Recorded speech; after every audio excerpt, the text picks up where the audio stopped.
गांव के एक कोने में एक छोटी सी झोंपड़ी में शौकत अपने वालिद बशीर के साथ रहता था। बशीर गांव के पुराने चौक पर एक पुरानी सी मोची की दुकान चलाते थे। सारा दिन वो पुरानी जूतियां मरम्मत करते और शाम को सिर्फ 3 रोटियां बनती थीं, 2 शौकत के लिए और एक अपने लिए। शौकत पढ़ाई में बहुत अच्छा था। उसकी आंखों में ख्वाब थे बड़े शहर जाने के, आगे बढ़ने के, कुछ बनने के। बशीर अपनी गुर्बत के बावजूद एक ही ख्वाब दिन रात देखा करते, मेरा बेटा कुछ बनेगा, मेरी तरह जूते नहीं सिएगा। गांव के दूसरे बच्चे जब नई यूनिफॉर्म पहनकर स्कूल जाते तो शौकत पुरानी कमीज में, जिसके बटन भी कई बार सिए गए थे, चुपके से स्कूल चला जाता। लेकिन वो पढ़ाई में कभी पीछे न हटता। एक दिन स्कूल में फंक्शन था।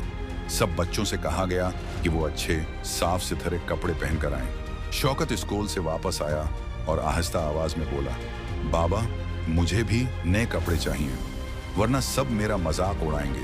बशीर ने कुछ नहीं कहा, बस खामोशी से अपनी पुरानी डायरी निकाली, कुछ हिसाब लगाया और फिर बाहर निकल गए। अगले दिन शौकत के लिए एक नया जोड़ा आया, सादा सा लेकिन नया। शौकत की आंखों में चमक थी, वो फंक्शन में सबसे खूबसूरत लग रहा था। इस दिन वो बहुत खुश था, लेकिन उसे नहीं मालूम था बाबा ने ये कपड़े खरीदने के लिए अपनी शादी की चप्पल बेच दी थी।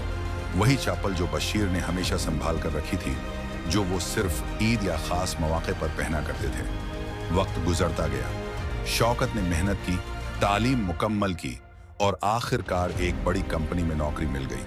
अब वो शहर में रहता था, ऊंचे फ्लैट में हर सहूलत मौजूद थी। लेकिन बशीर अब बूढ़े हो चुके थे। उनकी आंखें कमजोर, हाथ कांपते, लेकिन दिल वैसा ही मुतमईन। वो अब भी दुकान पर जाते, पुरानी चप्पलें सीते, लेकिन रोज बेटे की कामयाबी का शुक्र अदा करते। कई साल बाद शौकत एक कामयाब इंसान बन चुका था, लेकिन मसरूफ इतना हो गया था कि गांव जाना बहुत कम हो गया। एक दिन फोन आया, बाबा अब नहीं रहे। शौकत दौड़ता हुआ गांव पहुंचा। घर सुनसान था।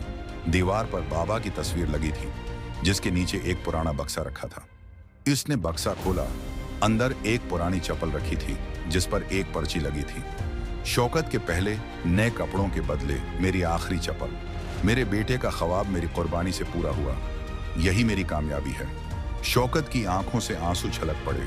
उसे आज एहसास हुआ कि वो जो कुछ भी है, वो इस बूढ़े मोची के ख्वाब और कुर्बानियों की बदौलत है।